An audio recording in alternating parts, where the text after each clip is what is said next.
is a niche platform building a network for women across the board, specifically those working in STEAM, traditionally expanded to be science, technology, engineering, arts, and mathematics. We have gone for a slightly skewed arrangement of the acronym, tagging ourselves as a repository of women in teams.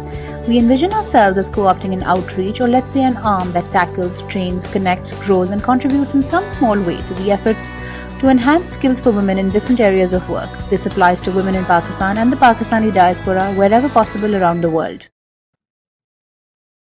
Assalamu alaikum, everyone. Welcome to She Soiree Live Sprints with LTech. This is Bemisal Iqbal with our third session of She Soiree Live Sprints. Like last week, we've brought in an amazing superwoman today for you all to जो अपनी story बताएंगी, अपनी struggles, अपनी पूरी कहानी हमें बताएंगी. And just to give you a little background about what She Soiree Live Sprints is and what LTech is trying to do, we strongly feel that there is a dire need to redefine female heroes in Pakistan. और ये एक हमारी छोटी सी कोशिश है among other programs that we are going to be doing inshallah soon with you all to bring in more relatable, approachable women जिनके बारे में आप सुन सकते हैं, जिनके बारे में आप समझ सकते हैं. You can relate to their struggles. They are living similar lives to ours. They have similar struggles to ours, and they are approachable. So the idea is to bring such women who are doing amazing work, and they are around us. लेकिन in our day-to-day lives हम realize नहीं करते कि वो कितनी ज़्यादा चीज़ें अपनी ज़िंदगियों में achieve कर रही हैं. So ये एक छोटी सी कोशिश है, and we hope और उम्मीद ये है कि आपको ये our series अच्छी लगेगी. You will be motivated. You will be able to realize your potential, or you will be able to be motivated enough to realize what you want to do, your ambitions in your work life through this series and these sessions. So last week हमारे साथ में Saliha Arshad, who was telling us about her struggles and about her career and her life as an electrical engineer, as a female electrical engineer, which was again, she was one of the few females who were working at K Electric in the maintenance engineering department. So we heard from her and about her story. And today we have another superwoman who's going to tell us about her story. And this session is particularly special to me because of two reasons. Our speaker is she's a very Kabul marketing execution analyst at Canadian Tire Financial. But more importantly, she is also my childhood friend. And we go way back to when we were 12, and we've known each other ever since. We've seen, O-levels, A-levels, college, getting married, having children, getting pregnant, all of it together. We've known each other, through it all. We've been with each other through it all. And the reason why she's so inspirational to me in particular is because through every step of the way, be it, getting a good grade in a math test back in 8th, 9th grade, or, doing extra, awesome at the extracurriculars that she's been interested in, or, going for that college that she always wanted to go to, or going for that job right out of college. She's always been super dedicated, super motivated, and her eye is always on her target. So this is something that has always inspired me. And I would love to share her story with you all through this platform as well. So without further delay, Marzia Amar Kambati, Assalamu alaikum. Welcome to She Soiree. Walaikum assalam, Bemisal. Thank you so much. Oh my God, you said such wonderful words. I just want to hide somewhere, and I was looking behind thinking, who's she talking about? Thank you for having me. And I just first of all want to say Happy New Year to everybody. And thank you, LTech, for having me with you guys. It's a great honor. Oh, the honor is completely ours, and so is the pleasure. So, Marzia, I know your journey, but for our audience, please tell everybody about your journey right from the beginning. So, my journey. So, I have meandered quite a bit. I have hipped and hopped quite a bit. So, let me start from my university. So, I graduated from LUMS with a major in economics and a minor in math in 2011. And after that, I joined Faisal Bank as an assistant product manager for their preferred banking sector. And that job was actually quite a dream job for any fresh graduate. In that job, I was working on one single product. and doing everything for that product, be it training, be it introducing new products within that product, or doing marketing. So it was like my days weren't mundane. So I really, really loved that job.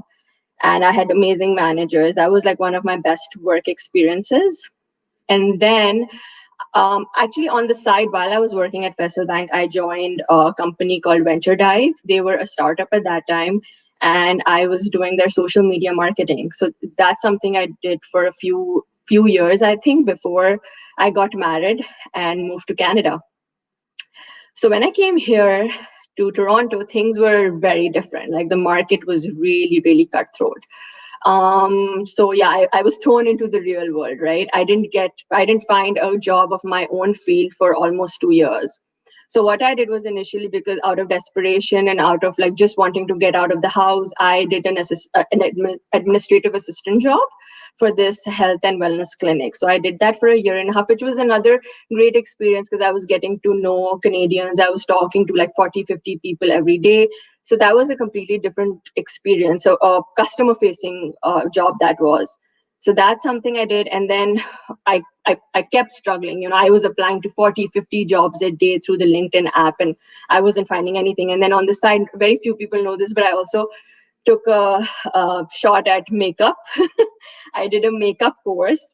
I spent a lot of money on that, thinking it might turn into a career. But again, I was missing my field, marketing. I was missing all of that. So I wanted to go back to the corporate world, do 9 to 5. So that didn't work.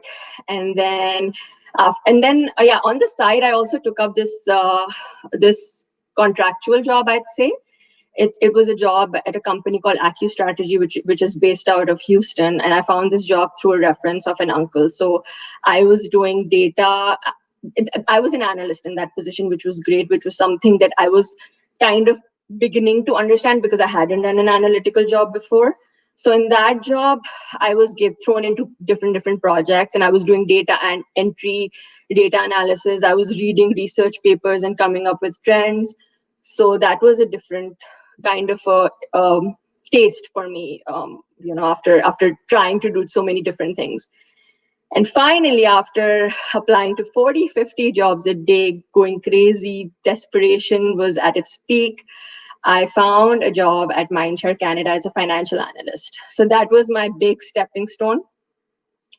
In this, as a financial analyst, I was working on one of their biggest clients. So I was really excited. I was doing really well. And I just needed to like enter the market and, get into the market and get the ball rolling for myself.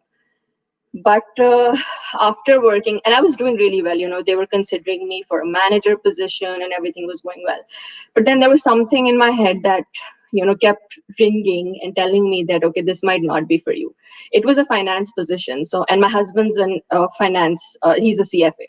So I knew that I lacked something, like I lacked, the passion or the love for finance that he had. Like I loved analytical work. But I was like, okay, if I become a manager in a finance role, then this will be my field, right? This is where I'm going to have to specialize. So I took a big risk.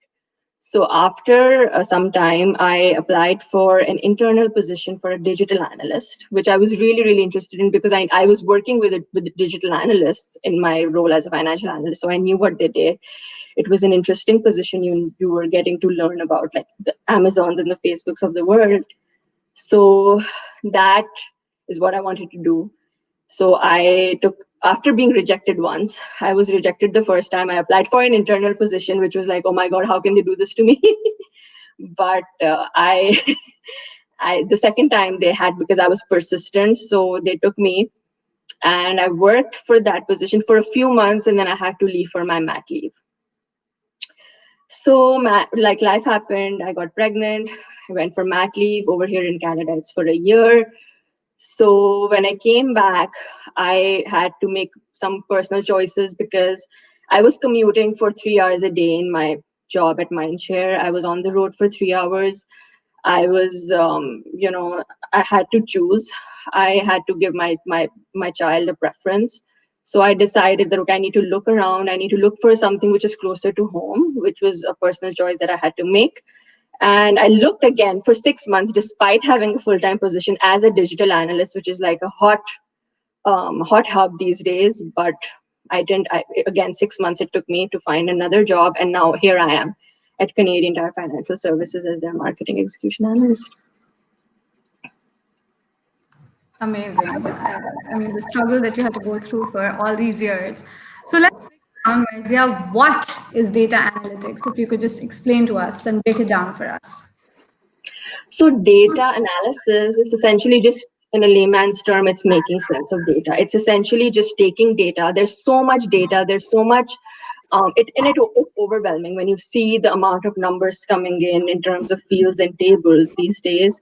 And all you have to do is just be able to make sense of it, not get overwhelmed, and to be able to derive a story out of it and to understand the meaning of what it actually means. It's just a bunch of numbers, but then as an analyst, you need to be sure of what it actually means, and then you have to translate that into a layman's term. So essentially, this is how I perceive data analytics is. And then there's different stages of data, right? So there's access of data, there's refining and exploring the data, then there's just reporting the data. Like, you have everything ready and you're just reporting it to the relevant parties.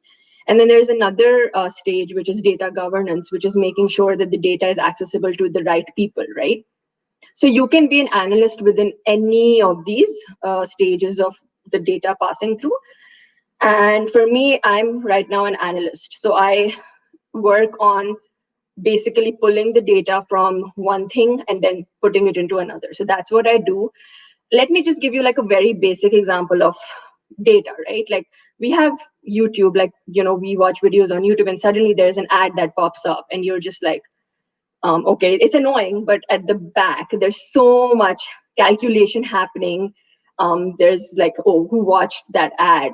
How many times was it clicked? How much, like, who watched it for how much percentage? So like, there's so much happening behind the scenes, and that data is so relevant for the companies producing that ad. So yeah, that's the relevance of data and what it actually is in my terms. And so when we were talking earlier, you also mentioned that this industry has become popular in the last 1 to 2 decades, and now it is one of the most important fields now. So why is it that it has become so important in today's world? Again, because there's so much access to data, right? Like, now, actually, the first thing is there was a lot of success with data-driven strategies. So probably 20 to 25 years ago, we had a lot of data, but it was on files and on paper. So collecting it was much harder. But now, with the digital world and the technology coming in, things are different. Like, now there's so much access to data. There are companies willing to invest in accessing more and more data. So that makes it very relevant. And the fact that they have found success in data-driven strategies and translating their data into actual results, speaks for itself. And the fact that we have so many sophisticated systems out there to help analysts like myself, we have so many, different arenas open, to be able to analyze. So that's another thing. And then there's so much access to learning. Like, analysts can now learn online 100% of what they need to know. So that is also there. And now what I see is, like, every company has a portion of analysis within their departments, right? So whether it be marketing, finance, even HR, like, everybody at some level is analyzing some data to come up with some results. So that is also there. So yeah, this is why I feel data is extremely relevant in today's world. And it wasn't there about 20 to 25 years ago when I started out. It wasn't even a field like of education. Like, nobody was offering it as a major or as a subject of study, but now they are. So now it's very, very relevant. Oh, absolutely. And Marzia, if you could tell us a little more about what you do and how you manage your work and the field that you're in. How do you make sense of so much data that's coming into you? Like, what exactly do you do? So firstly, it's a lot of teamwork. So as I mentioned, there are all these stages of data passing through. So I have to talk to a lot of people to make sense of what's coming my way, right? So it's a lot of teamwork. It's a lot of asking a lot of questions. Making sure that you're understanding the purpose of what you're doing, right? So that's essentially the core of what I do. And that, again, it's very systems driven. Like, you have all these fancy systems now who help you, come to a direct path with your data. So that's also there. So let me give you an example. So for myself, because I'm a marketing analyst, so I work with another team, which is the marketing team. And then there's a marketing analytics team, right? So they, for instance, come up with a campaign that, hey, we want to market this ad to somebody who buys shoes, right? So they have given me one sentence, but then I have to translate that into data. That, okay, what do you mean by shoes? Does that include sandals? Does that include winter boots? For how long have they been buying shoes? Where have they been buying shoes from? Like, you need to give me all of these specifics for me to analyze my data, make sure it's there in my tables and my fields, and then translating that into the reporting, or just uploading that to a platform relevant to my channel. So there are also these different channels, right? So I work on a credit card product. So for that, we have Statement, which is a marketing channel that we use. There's digital, which is Facebook, and then there's social. Then there is so there's Statements, and there are all these different channels, and then the marketing team tells us that this is what needs to be done for this particular marketing campaign. So yeah, this is essentially what I do. And Marja, if because I know there are a lot of women who are watching and who are listening to you, so if there is somebody who wants to take the same career path as you, what would your advice be to them, or even younger girls who want to pursue this? What should they be studying? What courses should they be taking? How should they basically take the same path as yours? If you could just give them some advice or how guidance. So, the good news is that even if you don't have any background, you can still be an analyst, because there's so much out there that would help you become one. So I'm a great example in front of you. Like, I had zero analytical background. I didn't do any coding. I didn't study coding. So you can become an analyst, but you need to evaluate your strengths a bit. Are you good at math? Math is obviously the core and the basics of it. Do charts and lots of data overwhelm you? Can you handle it when so much comes your way and then you have to like translate it into a normal layman's language? Can you do that? So you need to evaluate your strengths and your interests. And yeah, if you're happy, like if for me, I feel like, the good juices go up and down inside me when I solve a riddle, right? Because for me, analytics is like solving a riddle. So I get really happy, and I feel like it's a big success for me when I do an analytical project successfully, right? So if you are in the same boat, I feel yes, you were definitely cut out to be an analyst. And then courses, there's so much out there. Bemisal, you can these days, there's Udemy, there's Shaw Academy, then the programmers and the coding languages that are out there, the companies for them are also offering training behind the scenes.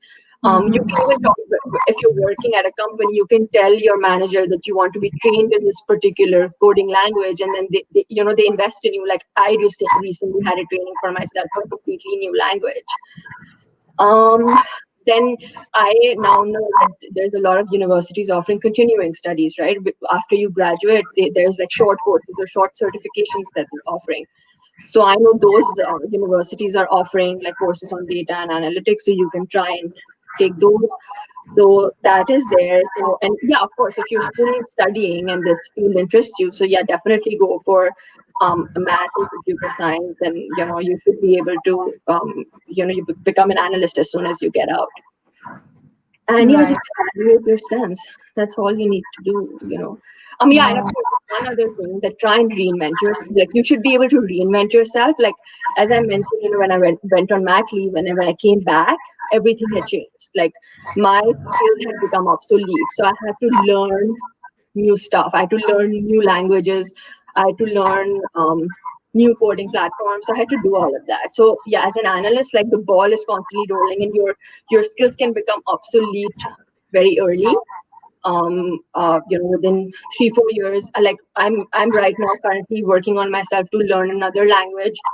And I had learned one when 2 years ago, which I thought was like, okay, now I'm at the peak of it, but no, there's more. There's constantly. So you should be able to reinvent yourself. And yeah, not only as an analyst, like, this is for any field, because we're in the digital age and things are changing so fast. So yeah, you should be able to do all these things, and then yeah, bang, you're an analyst. And I like how you said that, we need to self-analyze as well and reflect what we're good at, what we enjoy doing, and then choose the path that we want to take. So now my next question is actually two-pronged. So as a woman in tech, first of all, how has your journey been in the world of data? And secondly, I also wanted to ask you about a little about your work-life balance, especially now, even more so that you're expecting your second baby, mashallah. Yeah, Would yeah. you tell our audience about, firstly, a woman in tech and your work-life balance? So I'll be honest with you, Bimasal, like I haven't really felt any different because I'm a woman in tech. Like, Alhamdulillah, there hasn't been any moment where I felt less than any man. I've had like the equal amount of women and men working around me. It's probably because of the country that I'm in, but I have never felt that way. So thumbs up to that. Like I've never, experienced any discrimination, so to speak. And in fact, like all of my managers, as an analyst, have been females. Like they've all been women, and they've all reached the, where they wanted to go in their careers, doing extremely well. So yeah, this is probably like what I experienced. And about work-life balance, oh my God, Vimasal, I think we'll have to like continue this video for like hours if you're going to talk to me about that, because I would want to call it work-life craziness. So there is, of course, with COVID, things have changed. Like my son is at home, he's here with me. I'm working. There's ghar ka kaam happening. There's so many things happening simultaneously, which wasn't the case before, right? We could like drop our kids to school, do our Yeah. work, come back. Now it's everything together. So it's like we're trying to run a marathon. Like I'm on a marathon and then I'm pregnant. So it's like, okay, my body, my physical abilities are a bit restrained at this point. But yeah, just going with the flow. And alhamdulillah, my in-laws are extremely supportive. My husband is very supportive. So yeah, we share responsibilities equally. So alhamdulillah, that is there, and that is the only way this could have worked out. Otherwise, you would have seen like a different Marzia, something with a nervous breakdown, because it takes a village, man. It takes a village to Yeah, raise kids, and absolutely. especially during these times when things like you can't take any kind of external support. We here in Ontario are in a lockdown. We can't even meet family. We can't even have people over. So yeah, in these situations, you need family support. Yeah, absolutely. And this is something that has been a common theme in all our Shishwari sessions, that family support and support at home is the most important. So Yeah. alhamdulillah that we all have that, and we can move on and take a grip on things in our work lives as well. So Marzia, before we let you go, any message for LTech? Yeah, so you know what? I give this recommendation to everybody that asks me in their career path, like how do we progress. And for me, it has always been asking a lot of questions and being an open communicator. You have to be able to, like, you can't hide what you want. You need to be out there and ask for what you want, and then learn from your colleagues, learn from, like, try to grasp what's happening around you. So yeah, like for me, it's always been like asking a lot of questions. Even if you don't know anything, ask, right? And just, you can master it if you're able to ask questions. So yeah, for me, it has always been ask questions. And then just like, don't lose hope, man. Like, I applied for 40, 50 jobs a day. Literally, there was an app that helped me do that because it didn't require me to like rewrite my profile each time. Like, I think I was using the LinkedIn app at that time, and I constantly was trying and trying and trying. So that was my big blow into things and like the real life hitting me. But the key is just don't give up. If there's something that you want, keep on trying. um and yeah, again, the same thing as I said before, try and like be open to change, be open to reinvent yourself, be okay with being uncomfortable, like be comfortable with being uncomfortable, right? Because that's what will drive you, and get you to where you want to go. So hopefully this message is No, relevant and helps anybody watching. Thank you so much, Marzia, for giving us your time, and for all of our viewers out there. Marzia has very graciously agreed to let me share her LinkedIn profile on the Facebook group. So I'll be putting the link there in the comment section of this video. So if you have any questions, if you want any guidance in particular to her field, you can approach her, and she'll be happy to help you. And we're always here for support if you need any help from our end, or just a message away. And so that's it for today. Thank you, Marzia, once again for giving us time for LTech. Thank you so much, Bemisal. Thank you. Okay, ji, Assalamu alaikum. See you next week.